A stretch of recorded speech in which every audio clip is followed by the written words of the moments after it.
జగదీశ్వర్ గారికి సైకిల్ గుర్తుకి, గీత గారికి కమలం పువ్వు గుర్తుకు ఓటేసి గెలిపించాలి. మీరందరూ ఒక్కసారి గుర్తుపెట్టుకోండి, పవర్ స్టార్ పవన్ కళ్యాణ్ గారు సినిమా రంగంలోనే కాదు, రాజకీయాల్లో కూడా నిజమైన హీరో. ఏం తమ్ముళ్ళు, ఒక్క ఓటు కూడా వేరేకి పోకుండా కూటమి అభ్యర్థులకు ఓటేయాలి. చేస్తారా లేదా? ఇంకొక పక్క 4 రోజులే ఉంది పోలింగ్ కి. ఇప్పటికి 80 సభలు పెట్టా, ఇది 80వ సభ. ఎక్కడికి పోయినా మీ ఉత్సాహం చూస్తున్నా. మంచి మధ్యాహ్నం, ఆలస్యమైంది, క్షమించండి. మీ ఉత్సాహం మాత్రం తగ్గలేదు. ఎక్కడికి పోయినా ఇదే ఉత్సాహం, ఉధృతి పెరుగుతా ఉంది. ఈ దెబ్బకు ఫ్యాన్ ముక్కలు ముక్కలుగా తెగిపోవడం ఖాయం. ఎన్నికలు అవుతానే డస్ట్బిన్ లో మారేయాలి. మీరు దాన్ని గాలి ఇవ్వడం మానేసిందని పనిచేసే శక్తి లేదు. తమ్ముళ్ళు ఒకటే చెప్తున్నా, 13 ఇద్దరు అభ్యర్థుల్ని గెలిపించండి. ఆ తర్వాత రాష్ట్రానికి మంచి రోజులు, గిరిజన ప్రాంతానికి మంచి రోజులు తెచ్చే బాధ్యత మాది. నేను ఇక్కడే ఒక విషయం అడుగుతున్నా, ఈ జగన్ దళిత ద్రోహేనా కాదా అని అడుగుతున్నా, గిరిజన ద్రోహేనా కాదా అని అడుగుతున్నా. ఏం తమ్ముళ్ళు, ఏమైనా లాభం చేశాడా మీకు? ఒక్క లాభం చేశాడా మీకు?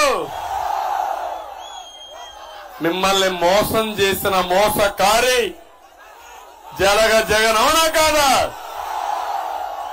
నేను అడుగుతున్న అన్ని సీట్లు గెలిపించారు గిరిజన ప్రాంతాల్లో. నేను కూడా బాధపడ్డా, కానీ ఆశపడ్డా. ఓటేసిన వాళ్ళకు పనులు చేస్తారంటే ఓటేసిన వాళ్ళని కాటేసే రకం ఈ జగన్. తమిళలో అభివృద్ధి జరిగిందా? ఒక రోడ్డు వేశాడా? ఒక స్కూల్ కట్టాడా? ఒక్కటంటే ఒక మేలు జరిగిందా అని అడుగుతున్నా. అత్యంత వెనుకబడిన వర్గం గిరిజనులు చాలా పేదరికంలో ఉంటారు, మారుమూల ప్రాంతాల్లో ఉంటారు, అడవుల్లో ఉంటారు. అలాంటి గిరిజనుల కోసం 16 పథకాలు తీసుకొచ్చాం. ఉన్నాయా తమ్ముళ్ళు ఆ పథకాలు? ఈరోజు నేను ఒకటే అడుగుతున్నా, మళ్ళా మోసగాడు వస్తున్నాడు, మిమ్మల్ని కాటేయడానికి వస్తున్నాడు. జరగదని చెప్పాలా లేదా మీరు? నేను అడుగుతున్నా, నేనున్నప్పుడు ఈ గిరిజన పిల్లలు బాగా చదివించాలనుకున్నాను.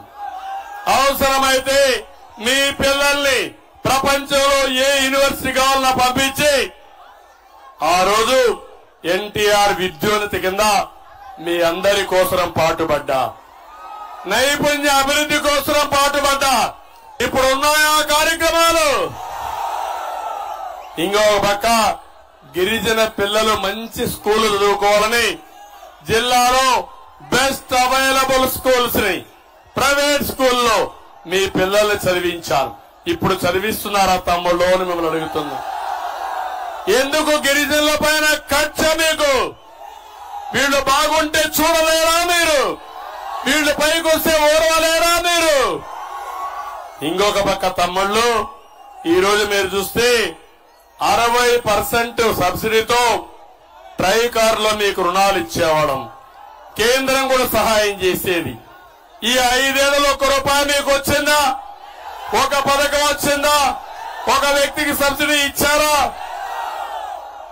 ఇంకొక పక్క నేను ఆలోచించాను, ఏజెన్సీ ప్రాంతంలో పేదవాళ్లు ఉంటారు, పౌష్టికాహారం సమస్య ఉందని ఆ రోజు మీరు చూస్తే ఫుడ్ బాస్కెట్ పథకం తీసుకొచ్చి గిరి గోరుముద్దల పథకం తీసుకొచ్చి బాలింతల్ని పిల్లల్ని ఆదుకున్న పార్టీ తెలుగుదేశం పార్టీ. అది కూడా రద్దు చేశాడు. నేను ఆ రోజు కేంద్రం మంజూరు చేసిన ఏకలవ్య మోడల్ స్కూల్స్ ని నిర్వీర్యం చేసే పరిస్థితికి వచ్చాడు. ఇంకో పక్క జగ్జీవన్ రామ్ జ్యోతి పథకం పెట్టాను. 200 యూనిట్లు గిరిజనులకు ఉచితంగా కరెంట్ ఇచ్చిన పార్టీ తెలుగుదేశం పార్టీ. ఉందా తమ్ముళ్ళు? ఈరోజు తీసేసావా లేదా? తీయడమే కాదు, కరెంటు ఛార్జీలు బాగా పెరిగాయా లేదా? నేనున్నప్పుడు 200 రూపాయల కరెంటు, ఇప్పుడెంత తమ్ముళ్ళు మిమ్మల్ని అడుగుతున్నా? 1000 రూపాయలు పెరిగిందా లేదా? నేనున్నప్పుడు కరెంటు కోతలున్నాయా? కరెంటు ఛార్జీలు పెరిగాయా? ఇప్పుడు కరెంటు కోతలున్నాయా లేదా? ఛార్జీలు పెరిగాయా లేదా? 9 సార్లు పెంచారా లేదా?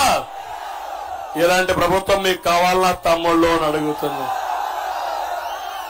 నేను మీ ఆరోగ్యం కోసం మొబైల్ అంబులెన్సులు పెట్టాను, ఫీడర్ అంబులెన్స్ అని కూడా పెట్టాను. ఎక్కడన్నా మారుమూల గ్రామం ఉంటే రోడ్డు లేకపోతే స్కూటర్లోనే అంబులెన్స్ క్రియేట్ చేసి మెయిన్ రోడ్డు తీసుకొచ్చి అక్కడి నుంచి అంబులెన్స్ లో తక్కువ సమయంలో హాస్పిటల్ తీసుకునే మార్గం వస్తే తమ్ముళ్ళు ఉందా ఈరోజు? అది మళ్లీ డోరీ వచ్చిందా లేదా? ఎవరైనా అనారోగ్యానికి గురైతే, ఎవరైనా ఆడబిడ్డలు హాస్పిటల్ డెలివరీకి పోవాలంటే